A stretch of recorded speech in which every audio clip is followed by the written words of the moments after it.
नमस्ते। चलिए आज बात करते हैं एक देश के जन्म की।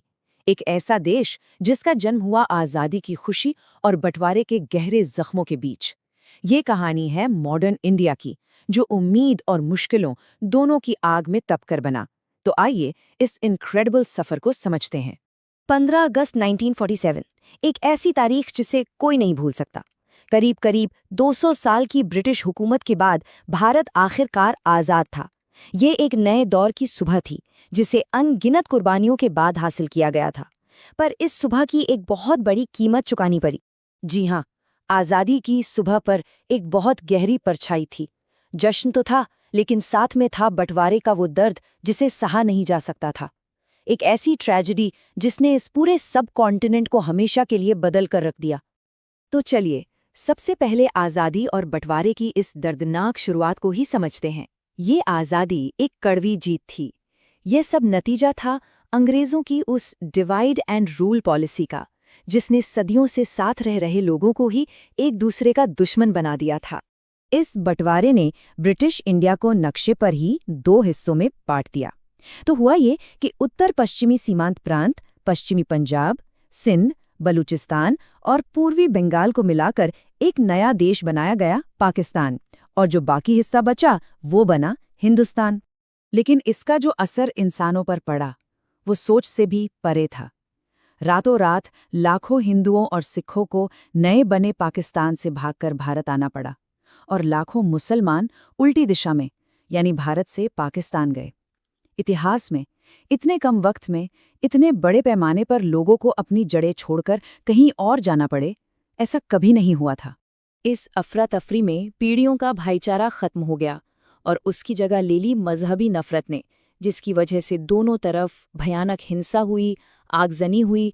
और इन सब के बीच जो लाखों रेफ्यूजी भारत आए थे, उन्हें फिर से बसाना ये नए नवेले देश के लिए एक पहाड़ जैसी चुनौती थी। बंटवारे की इस आग के बीच भारत के सामने एक और बहुत बड़ी मुश्किल खड़ी थी। वो ये कि इस टूटे फूटे नक्शे को एक कैसे किया जाए। चलिए देखते हैं कि कैसे टुकड़ों में बटे एक देश को जोड़ा गया। आज़ादी के वक्त ब्रिटिश इंडिया के अंदर छोटी बड़ी मिलाकर पूरी 565 रियासतें थीं। जी हाँ, 565। ये रियासतें कहने को तो आज़ाद थीं, और अब इनके पास ऑप्शन था, या तो भारत में शामिल हों, या पाकिस्तान में, या फिर अपना अलग ही देश बना लें। तो अब सबसे बड़ा सवाल यही था, इन सारी रियासतों को एक साथ लाकर एक देश बनाने के लिए कैसे मनाया जाए। ये एक बहुत ही बड़ी पॉलिटिकल पजल थी, जिसे सुलझाना आसान नहीं था। और इस मुश्किल काम का जिम्मा उठाया भारत के पहले गृहमंत्री सरदार वल्लभ भाई पटेल ने। अपने मजबूत इरादों और कमाल की सूझबूझ की वजह से ही उन्हें आयरन मैन ऑफ इंडिया का नाम मिला। उन्होंने अपनी काबिलियत से ज्यादातर रियासतों को भारत में शामिल होने के लिए मना ही लिया। लेकिन पटेल की इतनी कोशिशों के बाद भी 3 रियासतें थीं जो अड़ गईं: हैदराबाद, जूनागढ़ और कश्मीर। और इन तीनों ने भारत की एकता के सामने एक बड़ा सवाल खड़ा कर दिया। और इन तीनों में भी जम्मू और कश्मीर का मामला वो सबसे ज्यादा पेचीदा और कंट्रोवर्शियल साबित हुआ, इतना कि उसका असर आज तक महसूस होता है। तो हुआ क्या था, चलिए समझते हैं। अक्टूबर 1947 में महाराजा हरी सिंह अभी सोच ही रहे थे कि आज़ाद रहें या क्या करें, कि तभी पाकिस्तान की फौज ने कबायलियों के साथ मिलकर कश्मीर पर हमला बोल दिया। अब इस हमले से घबराकर महाराजा ने भारत से मदद के बदले विलय पत्र पर साइन कर दिए। इंडियन आर्मी फौरन एक्शन में आई, लेकिन जब तक यूएन ने सीज फायर करवाया, तब तक कश्मीर का करीब 1/3 हिस्सा पाकिस्तान के कब्जे में जा चुका था। अब क्योंकि कश्मीर का भारत में शामिल होना इतने अलग हालात में हुआ था, इसी वजह से भारतीय संविधान में एक टेम्पररी प्रोविजन यानी आर्टिकल 370 जोड़ा गया। इसने जम्मू कश्मीर को एक स्पेशल ऑटोनोमस स्टेटस दिया, जो दिखाता है कि उस वक्त हालात कितने कॉम्प्लिकेटेड थे। तो अब जब देश की सीमाओं को जोड़ने का काम हो रहा था, तो अगला कदम था देश की आत्मा को गढ़ना, मतलब इसका संविधान। एक ऐसा डॉक्यूमेंट बनाना जो ये तय करे कि नया भारत किन उसूलों पर चलेगा और यहाँ राज कैसे होगा।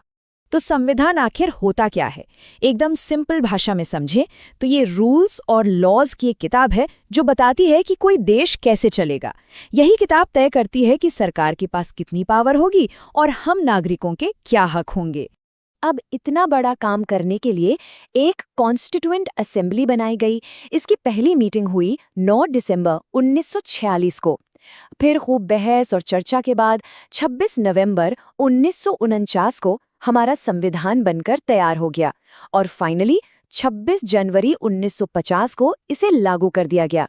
और यही वो दिन है जब भारत सही मायनों में एक रिपब्लिक यानी एक गणतंत्र बना। और अंदाजा लगाइए इस काम में वक्त कितना लगा। पूरे 2 साल 11 महीने और 18 दिन। ये दुनिया का सबसे लंबा लिखा हुआ संविधान है और हमारे फाउंडिंग फादर्स की मेहनत और उनकी दूर की सोच का जीता जागता सबूत है। और इस संविधान का जो निचोड़ है वो इसकी प्रस्तावना में दिखता है, जो भारत को एक sovereign, socialist, secular, democratic, Republic देश घोषित करती है। ये सिर्फ शब्द नहीं है, ये वो पिलर्स हैं जिन पर इस देश की नींव रखी गई है। ये हर नागरिक से न्याय, आज़ादी और बराबरी का वादा करते हैं। तो अब संविधान तो बन गया, लागू भी हो गया, पर अगला कदम था इसे एक्शन में लाने का। और इसकी सबसे बड़ी परीक्षा हुई देश के पहले महान लोकतांत्रिक प्रयोग में। 1951 और 52 के बीच भारत ने अपने पहले जनरल इलेक्शंस करवाए। ये वाकई एक हिस्टोरिक मोमेंट था। सोचे, करोड़ों हिंदुस्तानी, जिनमें से ज्यादातर पढ़ना लिखना भी नहीं जानते थे, उन्हें पहली बार अपनी सरकार चुनने का हक मिला था। अपने वोट की ताकत महसूस हुई थी। इसका स्केल समझना भी जरूरी है। जानते हैं कितने लोग वोट देने के काबिल थे? करीब 17 करोड़ 30 लाख। उस वक्त ये दुनिया की सबसे बड़ी डेमोक्रेटिक एक्सरसाइज थी और इसने पूरी दुनिया को दिखा दिया कि भारत अपने डेमोक्रेटिक आइडियल्स को लेकर कितना सीरियस है। तो आज़ादी और बंटवारे की आग से निकलकर सैकड़ों रियासतों को एक धागे में पिरोकर सबके लिए बराबरी का वादा करने वाला संविधान लिखकर और फिर दुनिया का सबसे बड़ा चुनाव करवाकर भारत का जन्म वाकई संघर्ष और जीत की एक मिसाल है। पर यह सब हमें एक बहुत जरूरी सवाल पर लाकर छोड़ देता है। वो जो शुरुआती दौर के संघर्ष थे और वो जो जीते थी, उनकी विरासत आज के भारत को किस तरह से डिफाइन करती है? ये एक ऐसी बात है जिस पर हम सबको सोचना चाहिए।